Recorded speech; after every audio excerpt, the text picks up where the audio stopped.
Alguma vez você já se perguntou se o banco pode tirar dinheiro da sua conta? E se eu te dissesse que a resposta pode não ser tão simples assim como parece? Para te dar essa resposta, nós temos que considerar o tipo da dívida, a fonte do dinheiro que está na sua conta bancária e as leis que regem cada uma dessas transações. Você já pensou em um belo dia quando você vai olhar o extrato da sua conta bancária, você percebe que teve um dinheiro descontado por uma dívida que você nem sabia que tinha, uma dívida que você não tinha ou uma dívida até que você sabia, mas não autorizou esse desconto em conta? Pois é, esse medo é muito real e pode acontecer com qualquer pessoa. E é por isso que eu tô aqui hoje para te explicar os seus direitos como consumidor. No Código de Processo Civil brasileiro estão algumas respostas para essas perguntas. Por exemplo, você sabia que o seu salário é em grande parte impenhorável? Isso significa que ele é protegido por lei contra as dívidas que você tem. E a gente não vai parar por aí não, tá? Tem muito mais coisas a serem consideradas. Mas não fique preocupado, porque hoje eu vou tirar todas as suas dúvidas a respeito do que o banco pode ou não pode fazer com o seu dinheiro. Eu sou o Carol Com e aqui no canal Não Me Engane você fica sabendo dos seus direitos como consumidor, além de aprender a se prevenir contra golpes. Então, se você quiser estar sempre por dentro, é só se inscrever nesse botão aqui embaixo.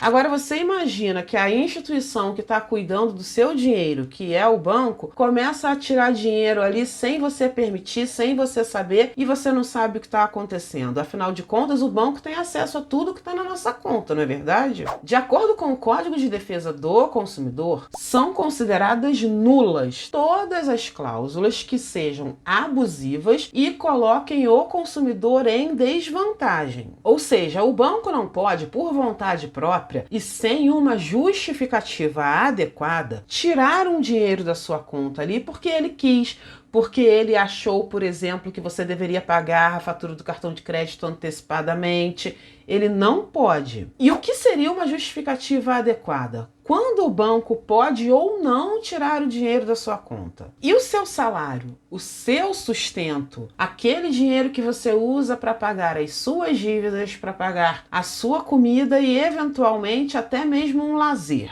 E se o banco decidisse tomar uma parte do seu salário para pagar uma dívida? Aqui eu tenho uma boa notícia para você. O nosso Código de Processo Civil é bem claro quando diz que os salários, vencimentos, subsídios, remunerações, proventos de aposentadoria, pensões, soldos, bem como as quantias já recebidas por liberalidade de terceiro e destinadas ao sustento do devedor e de sua família, os ganhos de trabalhador autônomo e os honorários de profissional liberal são impenhoráveis. Isso significa que o seu dinheiro tão suado que você trabalhou para receber não pode ser tirado pelo banco para pagar alguma dívida porque o banco simplesmente resolveu fazer isso. E quanto ao dinheiro que está investido na poupança ou até mesmo em outros investimentos, será que o banco pode mexer nesse dinheiro? De acordo com o Código de Processo Civil, o saldo de até 40 salários mínimos que esteja depositado em conta poupança é impenhorável. O banco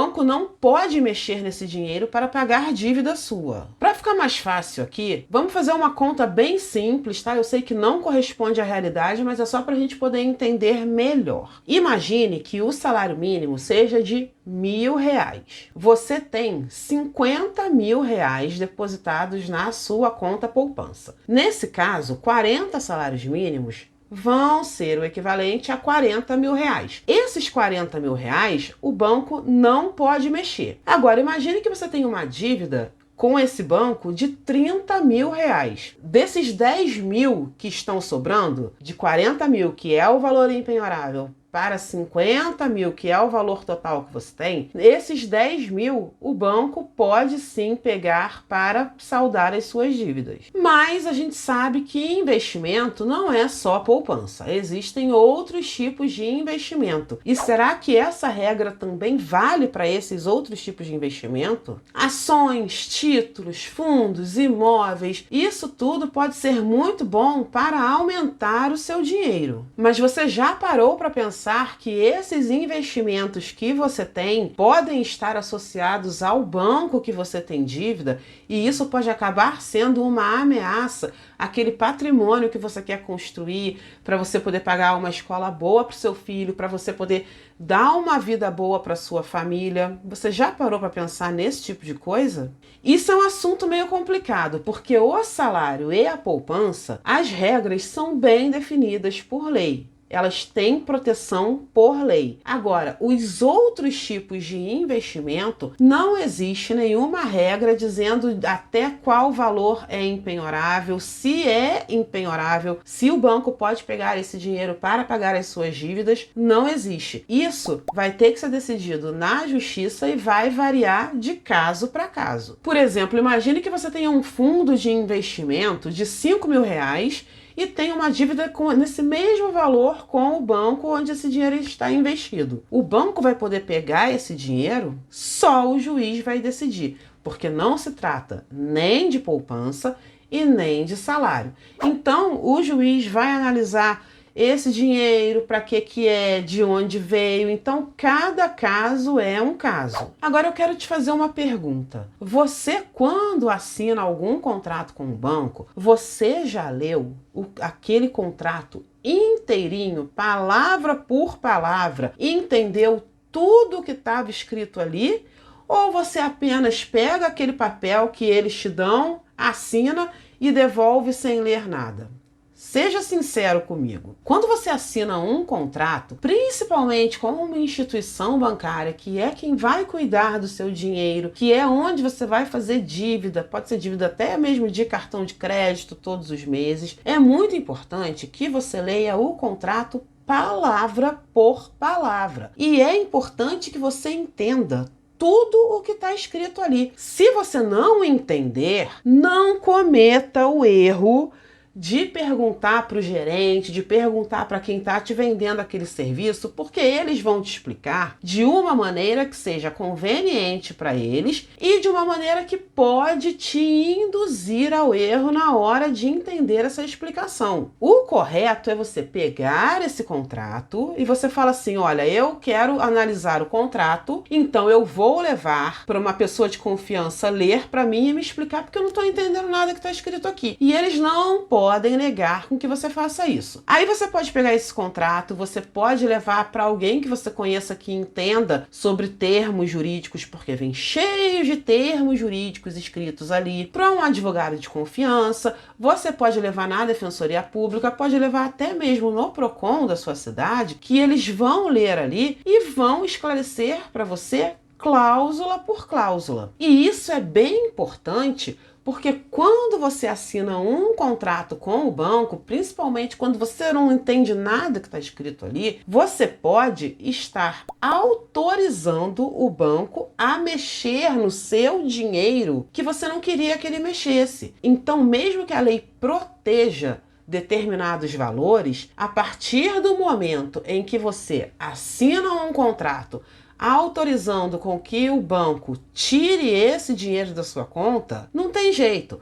Você já autorizou, o banco vai tirar, e para você tentar conseguir reverter isso, você vai ter que entrar com um processo contra o banco.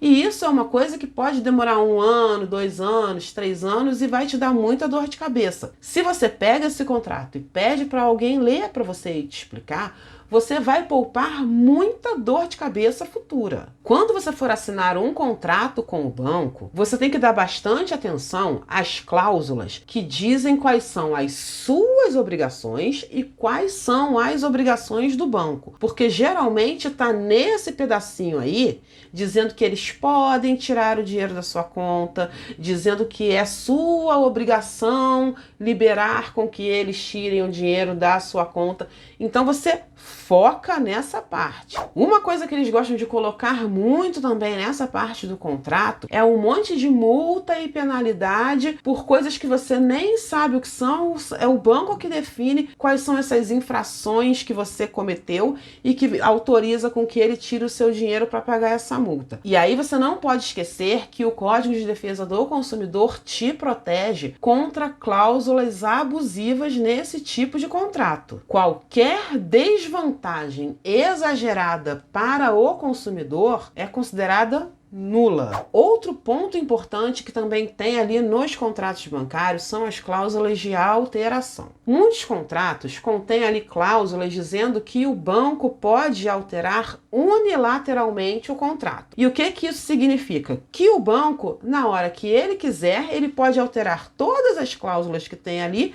sem você precisar concordar. E se você assinar isso, você está concordando com que ele faça essas alterações sem te consultar. Outra jogada suja que os bancos costumam fazer nos contratos é o seguinte: sempre tem lá no final, essa parte costuma ficar lá no finalzinho do contrato, dizendo que quaisquer problemas e litígios serão decididos na comarca de tal lugar. Aí eles colocam assim, na comarca de São Paulo, na comarca do Rio de Janeiro, na comarca de Curitiba. E qual é o problema disso? É que se a pessoa morar, por exemplo, no Amapá, como é que ela vai para São Paulo para processar o banco? Como é que ela vai para o Rio de Janeiro para processar o banco? Se a pessoa mora no interior de São Paulo, dependendo de onde ela está muito longe da capital. Como é que ela vai para a capital para processar o banco? A pessoa não tem nem dinheiro para passagem.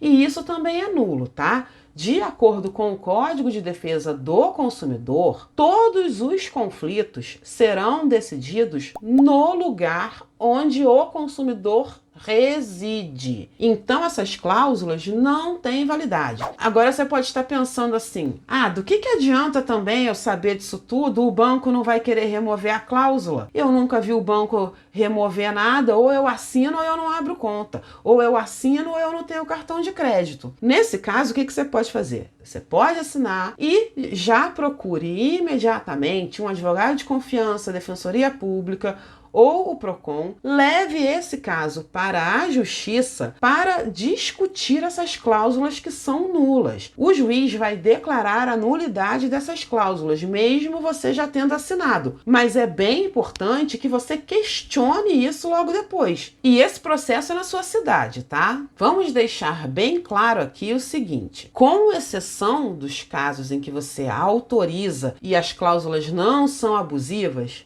por exemplo, quando você resolve colocar uma conta em débito automático, quando você pede um empréstimo consignado, que esse empréstimo já, pela sua natureza, o dinheiro vai ser já descontado do seu salário. Quando não se trata disso, quando você não autoriza com que o banco debite dinheiro da sua conta, ele não pode debitar. A sua conta bancária é inviolável. Ela é protegida por sigilo bancário. Esse sigilo só pode ser quebrado com uma ordem judicial, só se um juiz ordenar. O banco não pode, por vontade própria, violar o seu sigilo bancário para ver o que você tem, o que você não tem, se você está devendo e vai lá e desconta o dinheiro que você está devendo, que você não autorizou esse desconto. Uma outra dúvida que sempre surge aqui é o seguinte: imagine que você tenha uma dívida num banco A e tenha dinheiro no banco B,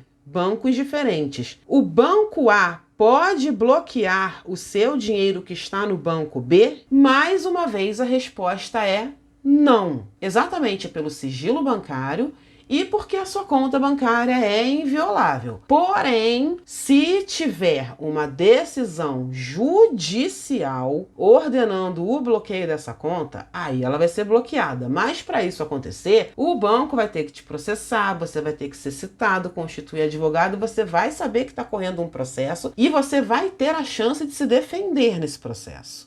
Mas o banco bloqueou o dinheiro que eu tinha no outro banco.